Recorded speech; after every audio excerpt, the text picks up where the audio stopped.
السلام عليكم ورحمة الله وبركاته.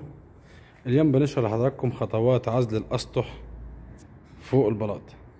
ده سطح مبلط، تم غسيل السطح وتنظيفه، تم عمل ترويبة للسطح بالكامل.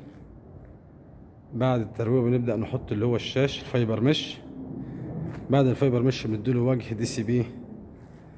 بعد الوجه الدي سي بي بنبدأ ينشف تماما، نبدأ نعطيله وجه دولما الاستروف.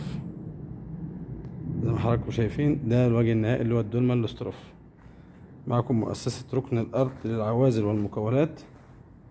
للتواصل 053-48-48-580.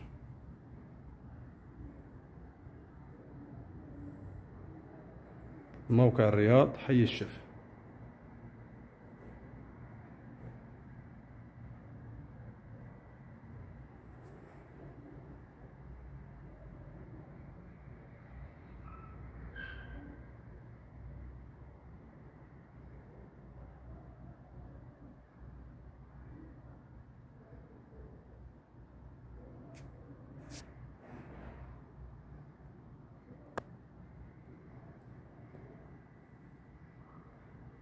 طبعا ده بس ينشف ان شاء الله بيصير شكله مختلف تماما.